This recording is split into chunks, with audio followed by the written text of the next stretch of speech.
If you ask me, I would highly recommend to insert a photo or a video of your product, the software platform, or even an MVP, helping your audience to engage in what you build. Secondly, do not share too much unnecessary information and not let the investors to be confused or lose focus.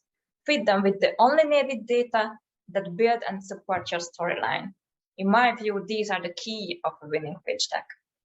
And my advice on how to construct a top-notch winning pitch deck is you should always try to put yourself in the shoes of an investor and try to understand and try to answer a few questions like, is it super clear what my product is going to, or product or service is about to do? Why is it going to be different? Why should it be a winner? And always ask yourself, if I was an investor, would I put money into this?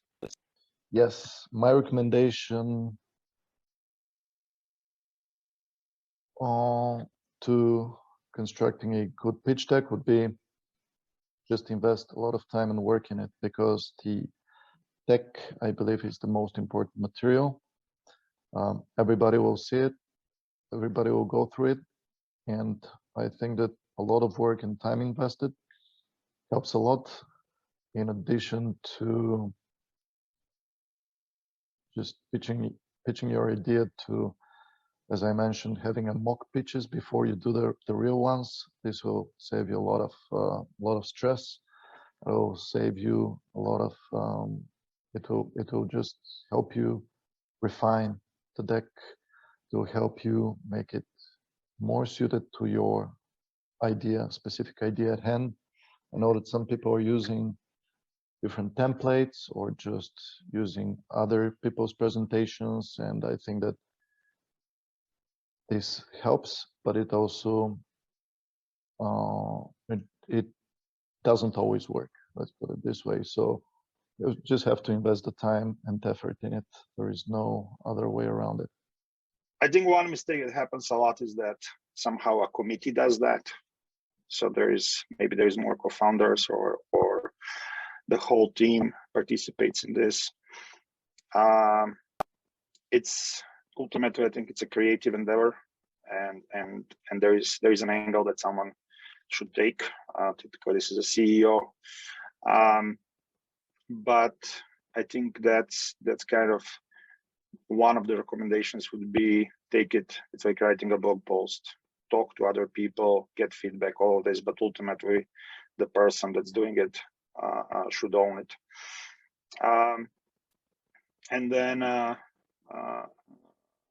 the second one, I think I mentioned a few of these things, but it's already keep it short.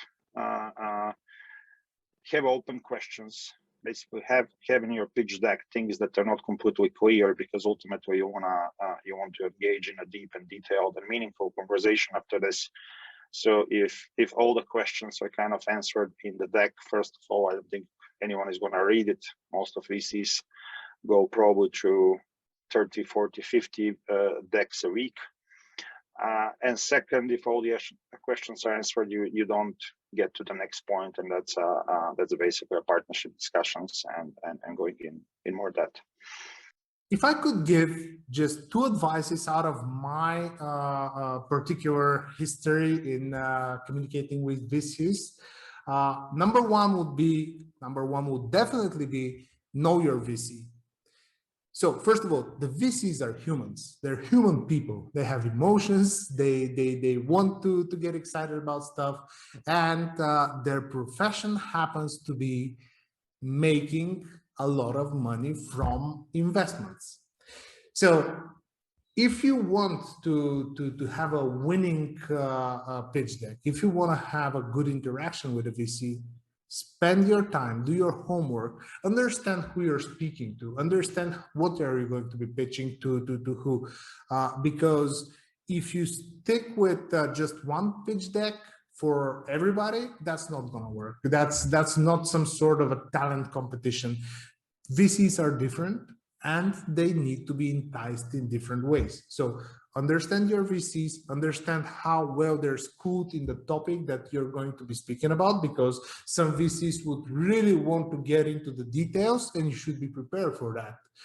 And some would be really hung up on the problem that you're solving. So maybe understand if this is kind of an impact investor, understand where the investor went to school, what are other companies that sure he invested in the same area. Just know your VC, know your audience. That's extremely important. And the second advice, if I could give a second one, would be to really focus on what you want to achieve. The pitching to VCs is not just getting money, it's getting the smart money. It's understanding and evaluating your VCs as much as they're evaluating you, because you're not begging for money. What you're begging or hoping for is a perfect construct of a company, one that creates a lot of different products, the customers are happy, and it's just scaling and scaling and scaling. And you're going to achieve that when you have the right team, because the right team includes a few very good VCs. This is not mine, but I think it's great and it's worth sharing.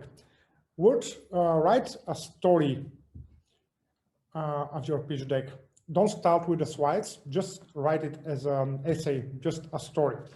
As a story, it should have a great beginning, everything is going well, the world is happy, then a problem appears, and then you are attacking the problem and you resolved it, and again, everybody is happy. You should have epos, logos, and pathos, the three essences of a really great story. If you take a Hollywood movie, you will always see that it's developing this way. So you shouldn't bore people. It should be done in a way that is interesting and it's worth reading. The second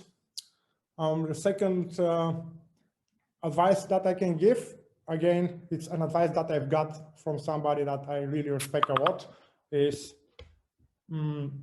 to not be that focused on what the investors want from you to tell on your pitch deck, but to be rather focused on what you want to say and how you would like it to be understood. So a lot of investors have some really framework that they want to put you in. Just forget about these frameworks. Do the ways that you think the most will impact your crowd.